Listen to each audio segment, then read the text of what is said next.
moving on to the next fight, we have Thiago Moises versus Mitch Ramirez. This will be Mitch's UFC debut, technically. Moises 17-7. He is 2-3 in his last five. He's coming off of that BSD loss via KO about 6 months ago, facing off against Mitch Ramirez rather. 8-1, 4-1 his last five.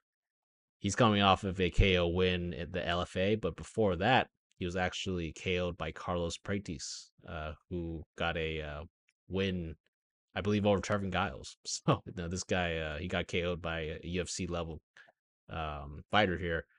Let's move on to the odds for the fight. We have Thiago Moises at minus 360, open up at a minus 335. Yeah, I think that this one is going to be one of my locks on the card here. Um, you know, Moises, I think he's a good UFC level grappler, prefers to use the jiu-jitsu skills to control the fight. Really good level jiu-jitsu skills, has a large set of tools on the ground, active in scrambles on the back.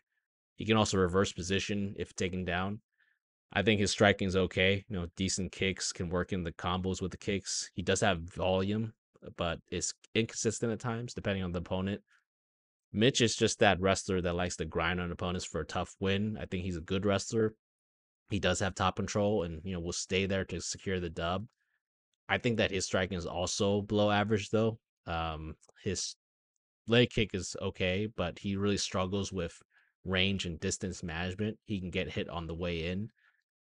I think that Moises should be able to use his higher level grappling here to secure the win. Because I think that if Mitch his first plan is going to be able to grapple with Moises, I don't think that's going to work here.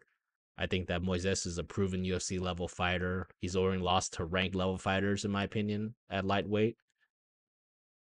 I think Mitch is going to try to implement a similar game plan that BSD did, but I know that BSD's stock is a little low right now, but I don't think that Mitch is the same level as BSD in terms of the physicality, the technique, and all of that. So give me Moises via sub. I think that he's just going to catch Mitch Ramirez with some kind of sub as he's getting taken down, or he's going to reverse position then sub him. So yeah, give me Moises as a parlay piece here. Yeah, I think he's a good lock for the card. And he's coming on a short notice, by the way. Mitch is coming on a short notice. Gerard, what do you think about this fight between Moises and Ramirez here? Yeah, when I look at Mitch, he has some power, and I think he would want to strike in this fight, uh, knowing that Thiago Moises' chin has been checked as of late. But Mitch is kind of slow, and like you said, it kind of looks like below average striking. Uh, he has fought against one UFC fighter in Prates, but he got knocked out in that one.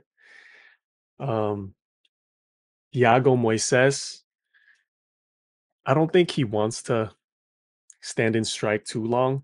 I don't think he wants to test his chin again uh, up against Mitch here. And in this fight, Moises is his grappling and submission is he might put on a grappling and submission masterclass in this one. And I'm kind of thinking the same things as you. And I'm thinking Moises by sub in this fight. And like you said, maybe potential lock, but yeah, we'll see. Yeah, and those props haven't dropped yet, so I'm gonna be looking at that Moises by sub when it does drop. Right now, the over under, by the way, is 2.5. The under 2.5 is minus 210. So people think this fight's gonna not go the distance. Most likely, that opened up at minus 150. Now it's minus 210. So people have already kind of slammed that. I'm kind of thinking the same way. I think Moises by sub is probably the play there. But we'll see what happens when the props actually drop for that one.